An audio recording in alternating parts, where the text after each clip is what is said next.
Welcome back, everyone. Today we are taking a deep dive into something pretty universal, something we all struggle with from time to time, fear and anxiety. Yeah, absolutely.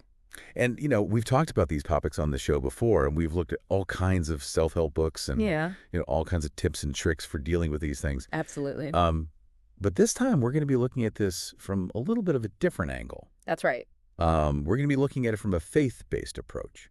Yes, and I think what's interesting about that is that sometimes these ancient texts offer surprisingly relevant wisdom Oh, total. even today. Yeah. Yeah. Okay, so you sent me some really interesting material to look at before this deep dive, and there are two kind of well-known passages that stood out. Mm-hmm. Um, Psalm 23 and Philippians 4.67. Yes. Why do you think those are so often referenced when people are dealing with anxiety? Well, I think with Psalm 23, there's that beautiful imagery of the shepherd guiding his flock, and I think that really speaks to that deep human need for protection Yeah. and guidance. We all crave that. We all want to feel like there's someone or something looking out for us. Yeah. And I think that even in moments when you feel completely lost and overwhelmed, like you said, it's so universal. Yeah. It's that reminder that there's a force, a presence watching over you. It's interesting when you put it that way, it almost seems like that shepherd could even be a metaphor Absolutely. for someone who isn't even religious. Yes. It's like you could still find comfort in that imagery. Totally. It taps into something universal, that need for someone to guide us, to keep us safe. Yeah. And then you have Philippians 4.67, which takes, I think, a more proactive approach Okay. to it. So instead of just offering comfort, it's actually saying do something. Okay. It says don't worry about anything, but in everything, through prayer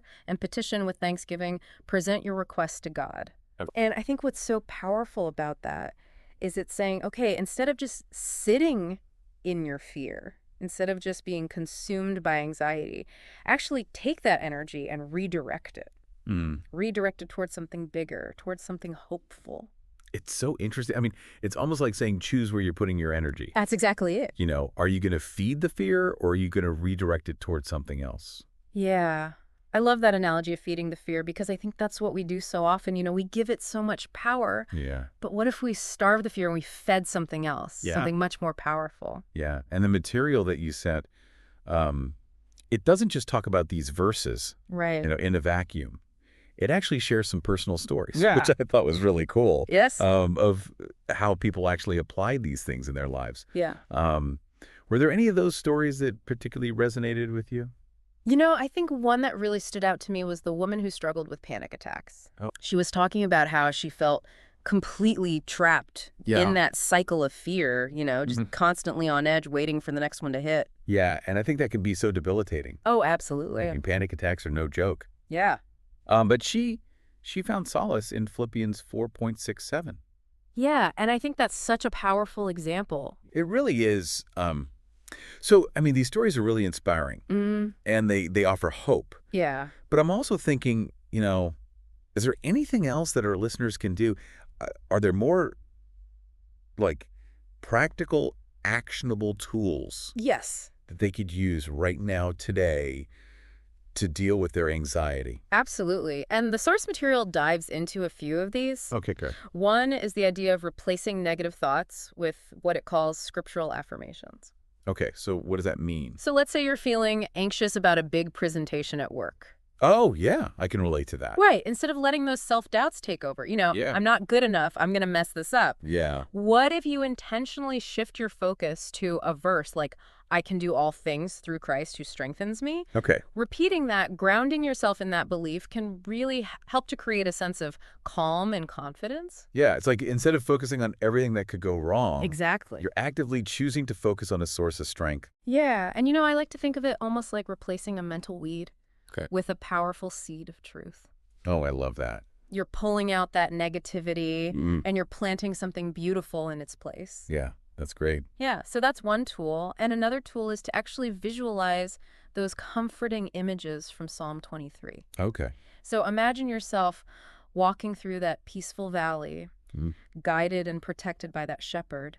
And Mm-hmm. this kind of visualization can have a calming effect on your nervous system. Okay. It can bring those abstract concepts of peace and security Hmm. into a more tangible experience. Yeah, that makes sense. Yeah. So we've gone over some pretty powerful concepts here, We have. from the scriptures and from, real life examples. Yes.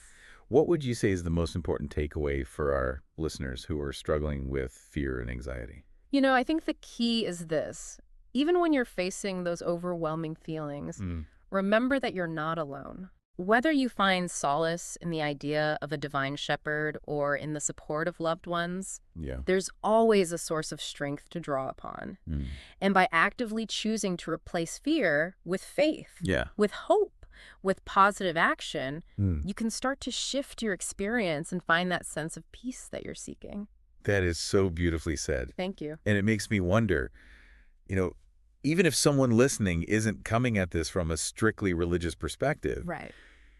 could they still apply these principles in their lives? That's a wonderful question. Yeah. Could they find their own shepherds? Yeah. In mentors, in friends, in nature even? Yeah. It's a really powerful question to consider. Yeah, it is something to really think about. Yeah. That's a great point to leave us with. Thank you. Thank you so much for taking this deep dive with us. It was my pleasure. I really appreciate it. Thank you for having me. Of course. Yeah. And thanks to all of our listeners for joining us on another deep dive. Yes, thank you. We'll see you next time. Bye-bye.